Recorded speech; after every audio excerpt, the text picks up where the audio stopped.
Nuestros últimos panelistas para luego tomar un breve receso y venir con la conferencia de cierre de la doctora María Soledad Ramírez. Llamamos a la mesa a la arquitecta Cintia Rivera, a la profesora de la Escuela de Biología Mayra Cervelló y a la profesora de la Escuela de Pedagogía Lourdes Ramírez. Le pido a Yanisa que rápidamente nos quite los rótulos de acá, por favor. Yani. Ustedes, las nuevas tendencias pedagógicas y tecnológicas aplicadas en la enseñanza del dibujo técnico del Departamento de Ingeniería. Comenzamos para emplazarnos un poco que el dibujo 1 es un dibujo técnico donde tenemos que desarrollar en el estudiante la capacidad de interpretar y expresar las ideas mediante un lenguaje gráfico en 2 y 3 dimensiones. Actualmente esta asignatura se está impartiendo en 6 horas a la semana y si se aprueba el nuevo plan de estudios va a pasar a impartirse en 4 horas a la semana. Por esa razón, nosotros tenemos que lograr desarrollar esa destreza manual, esa capacidad de visualización, análisis e interpretación en un menor tiempo, lo que nos va a llevar a ser más prácticos, menos teóricos, a lograr que las láminas de dibujo se desarrollen en 2 horas y media, sin afectar lo que es el rendimiento académico del estudiante y además que él pueda tener a su alcance un sistema de evaluación. ¿Cómo lo hice? Nosotros aplicamos lo que es el aula invertida, donde hemos extraído de la horas clase todo lo que es teoría y lo hemos utilizado la tendencia tecnológica del aula virtual para colocar ahí todo lo que es la parte teórica. Aparte de esto, hemos incluido dentro del aula virtual recursos de aprendizaje y ejercicios prácticos que le permiten al estudiante validar lo que él ha estado leyendo o viendo. También se coloca una evaluación donde le sirve como autoevaluación del aprendizaje que él ha desarrollado solo durante su aula virtual. En el aula, el alumno comparte la información y a mí como docente me toca consolidar esa información. Quiero hacer aquí la aclaración que cuando contarles una anécdota, que cuando se me ha dicho que les he contado a mis compañeros que aplico aula virtual, aula invertida, creen que el estudiante estudia solo y que después llega al aula y se le pone un examen y con eso se ha aprendido. No, uno tiene que darle lo que es la consolidación, tiene que darle seguimiento a lo que se ha implementado en esta aula invertida. ¿Cómo, qué y cuántos recursos educativos hay que colocar? Para eso hacemos un estudio de lo que es el examen BARC, con lo cual vemos cuáles son los estilos de aprendizaje, cómo aprende mi estudiante. Hago también un estudio de lo que es su carga académica para poder determinar qué y cuánto colocar en esta aula virtual. También hago un estudio de lo que es el estilo de aprendizaje del doctor David Cole, que determina cuáles son aquellos estudiantes que tienen las habilidades para el desarrollo de la clase en cuanto a visualización espacial y sobre todo habilidades para la ingeniería, y de esa manera me tomo la dirección de cómo va a ser el desarrollo de la clase en todo el periodo. Esto me lleva a lo que es el aprendizaje invertido. El espacio que me deja libre el aula invertida, entonces me permite utilizar esta tendencia de aprendizaje invertido. Este es un aprendizaje colaborativo. Lamentablemente nosotros en las mesas de dibujo no podemos trabajar en grupo, así que ahí ustedes en la foto lo que ven es a los estudiantes trabajando en forma individual, pero es un trabajo colaborativo. ¿Cómo se desarrolla en esto? Esto tiene 4 elementos claves del aprendizaje invertido. Uno, son ambientes flexibles. El estudiante estudia donde él quiere estudiar, en el momento en que él quiere estudiar, y esa es la facilidad o la flexibilidad que le permite el aula virtual, donde él quiera, cuando él quiera. Y él desarrolla ahí sus materiales, inclusive sus trabajos de investigación, los que son llevados al aula de clase. ¿Qué hacemos en el aula de clase? Meramente práctica. En esa práctica es donde se da la retroalimentación cara a cara al estudiante y podemos entonces ir desarrollando desde procesos sencillos hasta procesos complejos, como en este caso que el proyecto era el desarrollo de una recorrido de una montaña rusa. El tercer elemento es el contenido intencional. Nosotros tenemos que programar el contenido. No podemos ir a inventarnos en el aula, no podemos ir a sacarnos, como quien dice, debajo de la manga qué es lo que voy a enseñar este día o cuál va a ser la práctica del día. Por eso nosotros necesitamos aquí de lo que es la programación didáctica y nuestras cartas programáticas claramente establecidas previo a esto. Cabe mencionar que la metodología que se ha desarrollado, esta es una metodología basada en proyectos. Luego tenemos el cuarto elemento, que es el docente profesional. Nosotros necesitamos estar capacitados para la implementación de las tendencias, estamos capacitados para la implementación de tendencias tecnológicas. Y aquí entra dos direcciones muy importantes dentro de lo que es la Universidad Nacional Autónoma de Honduras. Por una parte está el Instituto de Profesionalización y Superación Docente, donde nos da la capacitación para poder desarrollar el contenido intencional, que es el elemento número 3, y está la Dirección de Innovación Educativa, la DIE, que también nos da una capacitación fuerte para poder desarrollar las tendencias tecnológicas que nosotros vamos a poder desarrollar en el aula de clase. Pero no solo eso, es también ser un profesional, un docente profesional, es también saber que tenemos que retroalimentar al alumno en cada paso de esta educación, de cada paso del proceso. Y eso es lo que es el aula invertida, es un enfoque en el estudiante y quitar el enfoque que tiene el aprendizaje en el maestro. Es una evaluación constante de la clase. ¿Aprenden los estudiantes? Sí aprenden. Entonces nosotros ponemos en práctica lo que es el aprendizaje activo. Le damos al estudiante, en el caso que se les muestra en la diapositiva, el levantamiento de una acera que está enfrente del edificio del Alma Mater. A él solo se le dan los 4 pasos que él tiene que seguir para poder realizar ese levantamiento, y al final él tendrá que poder dibujar eso en una lámina. Así que aquí el estudiante debe relacionar el conocimiento previo que fue dado en las clases de matemáticas 110 y en la clase de geometría y trigonometría 111 para poder entonces determinar con qué cálculos y fórmulas voy a obtener los radios que me van a servir como los datos para ir a desarrollar eso en el aula. En el aula, él entonces enlaza esos datos, esos conocimientos previos con los conocimientos que adquirió conmigo en cuanto a lo que es la geometría aplicada para el desarrollo de la lámina. Esto es uno de los ejercicios que más impacta al estudiante porque se ve en un escenario real, de trabajo real, y entonces él dice y tiene la certeza, he aprendido, puedo poder desarrollar todo esto en un ambiente de trabajo real cuando me toque. Este proceso necesita una evaluación continua a lo largo de todo lo que es el proyecto. Y para eso nosotros ocupamos o utilizamos el recurso de aprendizaje Rubiestat, donde desarrollamos las rúbricas, donde están los lineamientos y los criterios que él va a seguir para poder tanto desarrollar como yo voy a utilizar para poder evaluar.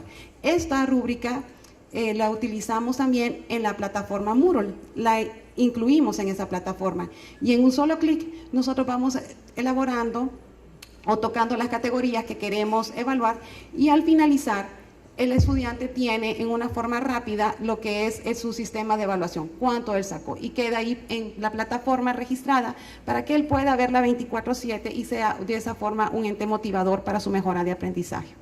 Quiero compartir con ustedes los resultados en cuanto a los porcentajes de aprobación de la clase.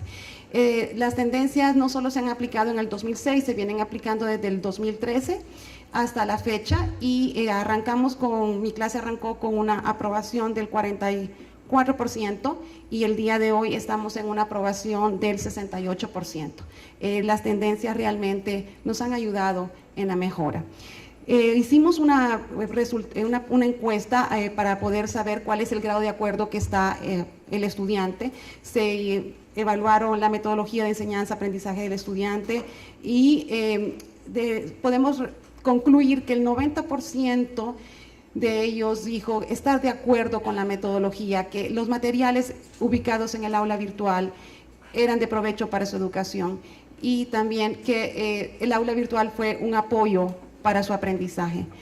También se fomentó lo que es el trabajo en colaborativo, y también que los objetivos estuvieron claramente definidos, sobre todo que tuvo lineamientos claros con respecto al aprendizaje. ¿Cuáles son las lecciones aprendidas a lo largo? El aula invertida y el aprendizaje invertido no sustituye al docente. nosotros tomamos un papel indispensable como guías y consultores durante todo el proceso. Que si nosotros utilizamos el aprendizaje invertido, este proporciona un espacio y tiempo para que podamos confinarnos o aplicar otras tendencias pedagógicas, otras tendencias tecnológicas que nos puedan ayudar a desarrollar la clase. Pero también aquí requiere un compromiso bien fuerte de parte de nosotros como docentes, porque tenemos que estar muy comprometidos y sobre todo una entrega bien fuerte para poder llevar a cabo esto, ya que necesitamos no solo lo que es la investigación y la inversión de tiempo en investigación cualitativa y cuantitativa, sino en todo el proceso de evaluación de todo el procedimiento.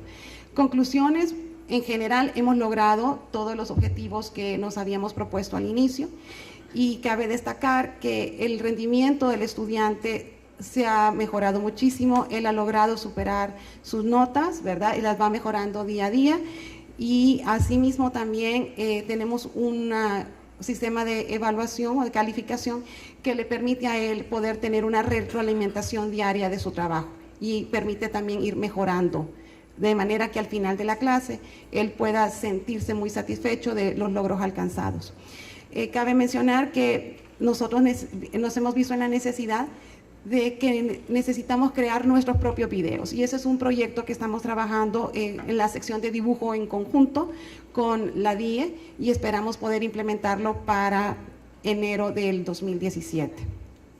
Muchísimas gracias por su atención, y solo me resta agradecer a la DIE por su apoyo y capacitación durante todos estos años, igual que al IPCD. Gracias. De acuerdo en este momento, y le hemos estado dando vuelta a las aulas porque creo que todos estamos hablando de lo mismo. Así que no se preocupen, no me voy a detener en explicar ya qué es aprendizaje invertido o aula invertida, sino que simple y sencillamente les voy a describir cómo lo hice yo en mi espacio de aprendizaje, describir esa experiencia, exponerles cuáles fueron las ventajas y las desventajas de utilizar esta propuesta metodológica, y mostrarles qué fue lo que los estudiantes sintieron. Así que todo comenzó porque una de las asignaturas que yo imparto, que es Biología General, tiende a, como es la parte teórica y tiene su parte práctica en el laboratorio, pues a los profesores nos toca dar ese karaoke académico, que justamente porque tenemos aulas de 60 estudiantes, a veces somos profesores que estamos con sobrecarga, no sé si lo han sentido, pero yo lo he sentido, pues terminamos dando un karaoke, unos somos mejores cantantes que otros, otros no somos tan buenos cantantes, y ya sabemos qué implica eso. Ahí está el aula invertida, a darle vuelta al aula. Eso es parte de los nuevos enfoques educativos hoy en día. No todos los temas son invertibles, entonces habría que escoger cuáles son. Vieron cómo los compañeros en las exposiciones anteriores hablaron de aula invertida y hablaron de aprendizaje invertido. Son dos cosas que a veces creemos que son sinónimos, pero no son sinónimos. Cuando llegamos hacia el aprendizaje invertido, pues ya igual está definido, así que no me voy a detener en eso. Sí les voy a contar qué fue lo que yo hice.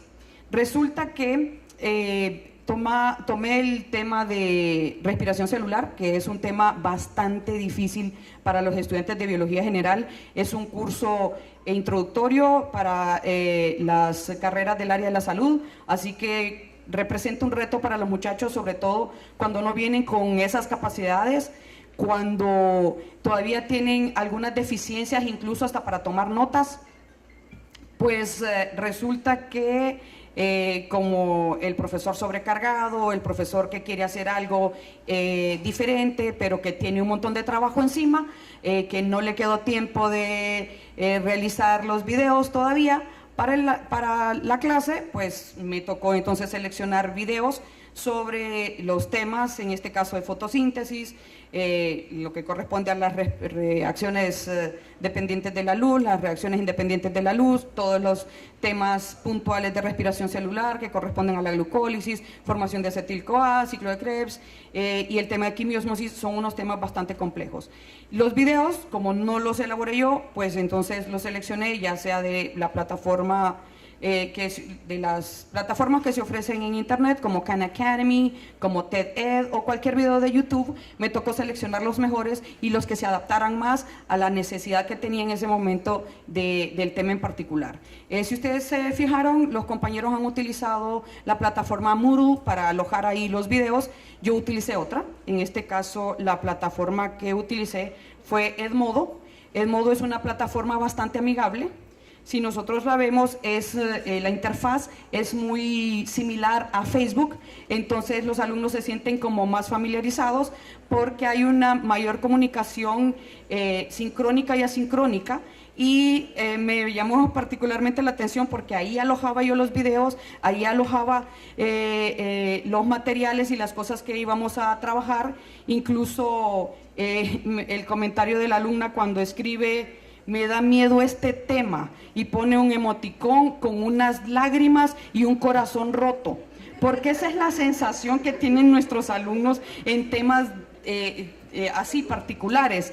Entonces, a través de la plataforma, como es muy parecido a Facebook, yo pregunto por qué, ella contesta, los alumnos interactúan, suben caritas alegres, suben caritas tristes, van diciendo con un like o con un dislike si les gustó o no les gustó el video, y entonces ellos estamos como más en contacto alojando esos videos. Y la ventaja de utilizar el aprendizaje invertido es que, esa es ya una ventaja, es que nuestros alumnos pueden detener al profesor cuando está explicando el tema.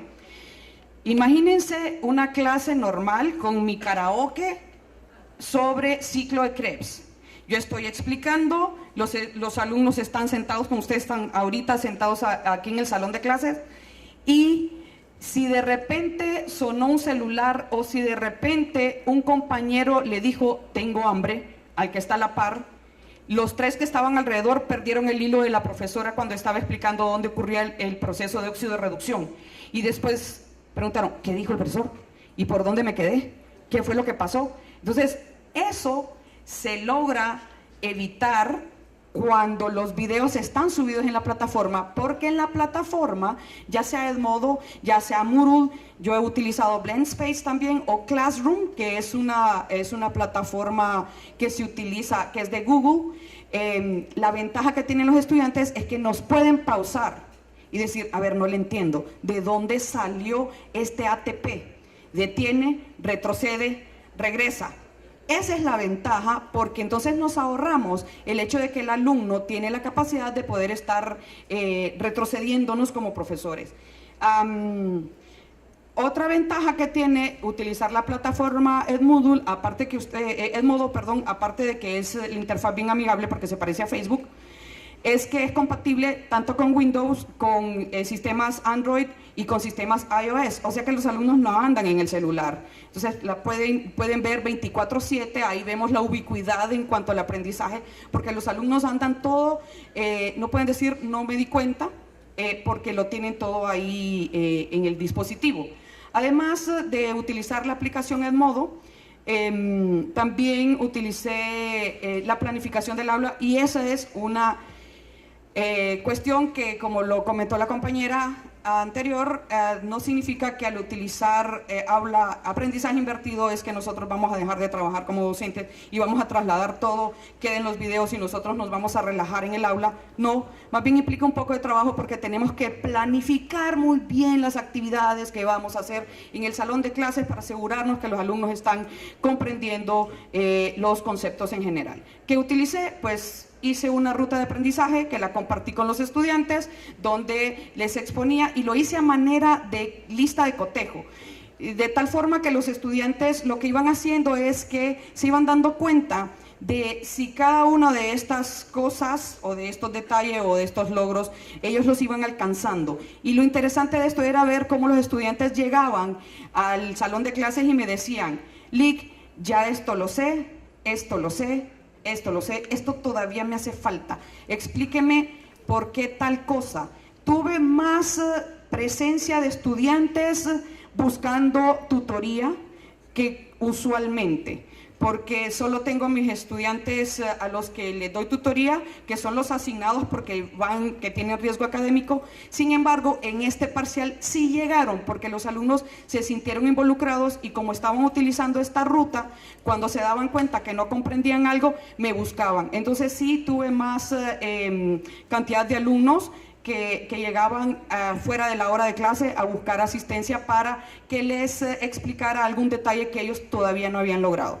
Luego también la forma en que sistematicé los procesos fue a través de ciertos formatos que sí esos los diseñé. En cuanto a las reacciones, los alumnos lo hicieron de manera sistemática para cada una de esas reacciones de todo lo que corresponde a esas fotosíntesis y respiración celular. Ellos iban hablando de dónde ocurría ese fenómeno, hacían el esquema, explicaban de qué se trataba, qué servía, para qué servía el proceso y eso lo iban organizando en sus apuntes. Además, me di cuenta que los alumnos no tienen capacidades para tomar notas a partir de un video. O sea, estaban viendo el video y tendían a escribir hasta el suspiro que salía en el video. Entonces utilicé un método que no es nuevo, es el método Cornell para toma de notas. Es el método Cornell, los alumnos solo dividen la página de su cuaderno, escriben todo lo interesante de la exposición. Al terminar el video o al terminar una clase presencial o el video que ellos hayan utilizado, hacen preguntas al lado izquierdo de la página y al final ellos hacen un resumen de ese video. Luego también trabajamos talleres donde los estudiantes ahí tenían la oportunidad de trabajar en equipo, de reforzar los conocimientos y de hacer preguntas puntuales. La verdad que me sentí bastante emocionada, casi al punto de abrazar a mis alumnos cuando me preguntaban o me decían: licenciada, ¿quiere decir que el último aceptor de electrones en la quimiosmosis en fotosíntesis es la nicotinamina adenina dinucleótido en lugar del agua? Y yo casi que la abrazaba y decía: wow, de verdad que está entendiendo. Entonces para mí fue emocionante. Eso me ayudó a sistematizar los procesos y ya para finalizar, sí vi en esa sección donde trabajé, de las 3 secciones que tengo, solo reprobaron 7 estudiantes. En biología no es muy común que las aprobaciones sean muchas, solo reprobaron 7 estudiantes de 60, quitando obviamente los que abandonaron. Y dentro de algunas cosas que ellos mencionaron rápidamente, cuando hice la encuesta de satisfacción, me dijeron, por ejemplo, en lo personal, la plataforma virtual fue de gran importancia, o sea que sí les gustó el modo, ayuda a mejorar la enseñanza, mi rendimiento académico, me ayuda a comprender de mejor manera las reacciones y el propósito de cada una de ellas. Entonces sí se involucraron con el proceso en general. Por último, pues sí existe, la plataforma de modo es muy buena, pero siempre está esa brecha digital de unos cuantos alumnos que no tienen la conectividad para poder estar 24/7 conectados, no tienen la capacidad de repente para ver los videos en línea. Implica obviamente un trabajo bastante planificado y por último quise hacer una evaluación justa y utilicé tabla de especificaciones para hacer una prueba objetiva. Se sometieron a una prueba objetiva y sí la utilizaron bien, la desarrollaron de manera correcta, sacaron muy buenos resultados, que de repente no hubo reprobación en ese parcial. Y por último, pues nada más me queda agradecer su atención y decirles que como parte de la experiencia me di cuenta que nosotros nos tenemos que convertir en curadores de contenido, sobre todo de contenidos digitales. ¿Qué significa un curador de contenido? Pues un profesional que busca contenidos que sean aplicables a el trabajo que estamos haciendo en el aula. Así que muchas gracias y a seguir invirtiendo en el aula. La docencia como quehacer y profesión es la profunda amnesia individual y colectiva. Esto quiere decir que muchas veces como docente no sistematizamos nuestras prácticas pedagógicas, que quizás muchas veces son innovadoras o quizás solamente actualizamos lo que ya es obsoleto. Este autor nos dice que la enseñanza en sí carece de una historia de práctica, y es quizás la justificación del por qué mis colegas y yo estamos aquí compartiendo con ustedes estas prácticas pedagógicas que nos han funcionado y las que quizás no. Yo les voy a comentar y les quiero platicar cómo fue el proceso de mejora de las asignaturas virtuales en la Escuela de Pedagogía, y en especial les voy a comentar sobre el caso de la asignatura de Tecnología Educativa 2, que es virtual. Entonces ya imagínense qué compromiso, es una asignatura virtual y aparte se llama Tecnología Educativa 2. Bien, calidad de la formación virtual. Ayer la doctora nos habló sobre este tema. No voy a teorizar al respecto, pero sí es importante que visualicemos cómo cada uno de estos indicadores tienen que ver con el estudiante, tiene que ver con la gestión del contenido, tiene que ver con la gestión del aprendizaje. Todos los que estamos aquí sabemos que cuando hablamos de calidad, de las tantas definiciones, tenemos que hablar que implica un proceso de mejora continua en los servicios, en los bienes, y por ende tenemos que hablar de una mejora continua en las asignaturas virtuales. Es así que conjuntamente con ADIE y la Escuela de Pedagogía nos procuramos implementar el proceso de mejora en asignaturas virtuales que iniciamos el año pasado y que ya culminamos en este mes de diciembre. Se inició con la conformación de una comisión integrada por unas compañeras, la licenciada Eva Sánchez, la licenciada Concepción Díaz y mi persona. Seguidamente, el diagnóstico, en el cual todos los colegas de la Escuela de Pedagogía participaron. Concebimos el aula en sí, tanto virtual como presencial, como un ecosistema de interacción.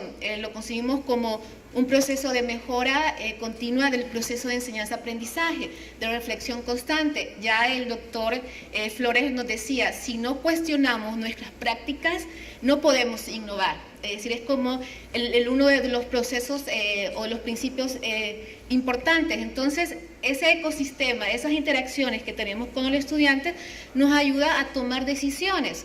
¿Para qué? Para poder construir un plan de mejora en estas asignaturas virtuales, para, lógicamente, alcanzar la calidad en esta asignatura. Ojo, ¿verdad? La calidad, entre comillas, porque sabemos que es un concepto bastante complejo y que intervienen muchas variables. En este proceso de la asignatura de mejora hubo un acompañamiento, por la DIE, se creó un curso virtual. También tuvimos capacitaciones que ya mis colegas mencionaron, y también la socialización de lo que es el catálogo de actividades de recursos de la plataforma Moodle, que, como ustedes saben, ya ha sido actualizada. Todo esto bajo la metodología del diseño instruccional. Bien, quiero hacerle una pregunta. ¿Cuántos de ustedes han diseñado una asignatura virtual? Levante la mano. Ok, muy bien. ¿Cuántos han sido tutores de esa asignatura virtual?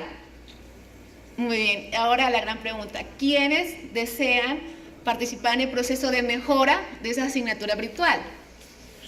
Bueno, me alegra que sean muchos, y también me comprenderán que implica que uno diseñe una asignatura, sea tutor de esa asignatura, y además ahora entre en un proceso de mejora de esa asignatura. Tiene muchas ventajas, porque esa asignatura se convierte en un hijo para uno. Entonces, conocemos cuáles son esos problemas, esas debilidades que tiene la asignatura, qué cosas funcionaron, qué cosas definitivamente tenemos que descartar. Y hay una autora que nos plantea que cuando hablamos de innovación, no es solamente algo nuevo, sino todo aquello que hemos visto que no funciona, pues descartarlo. Y ahí entramos en un proceso también de innovación. Esta asignatura de Tecnología Educativa 2 fue diseñada en 2012 y hasta ahora empieza el proceso de mejora, es decir, ya estandarizado. No es que uno como tutor, y aquí muchos no me dejan mentir, hace ciertas modificaciones en los foros, en las actividades, que los porcentajes, es toda una discusión, ¿verdad? Pero es en este año que ya todas las asignaturas de la Escuela de Pedagogía entran en este proceso de mejora. Bien. Surgen preguntas, es decir, el docente siempre se está cuestionando, ¿estoy haciendo bien lo que estoy haciendo? Entonces, estas son algunas preguntas que guían este proceso de mejora. ¿Hay objetivos claros en asignaturas? ¿Existen suficientes prácticas y ejercicios? ¿De qué manera las estrategias de aprendizaje son innovadoras? Se incluyen diferentes tipos de evaluación, diagnóstica, sumativa, formativa. El contenido es pertinente y actualizado, y de qué forma se mantiene la motivación del estudiante. Déjenme decirle que me siento muy satisfecha que muchos de ustedes que han pasado aquí al frente manejan muy bien esta temática educativa, didáctica y pedagógica. Es decir, ya tenemos este lenguaje en común, lógicamente porque somos docentes.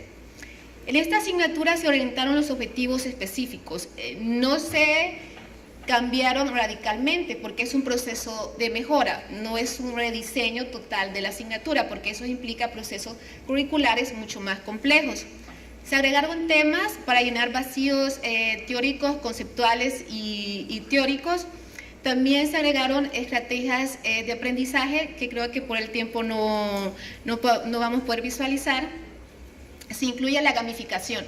El año pasado, en la jornada, un especialista nos habló que la gamificación no solamente es, la gamificación en educación no solamente es el videojuego, sino que es incorporar varios insumos del juego para provocar el conflicto cognitivo en el estudiante, la motivación, la resolución de problemas. Entonces, en esta asignatura logré incorporar la gamificación con recursos muy básicos.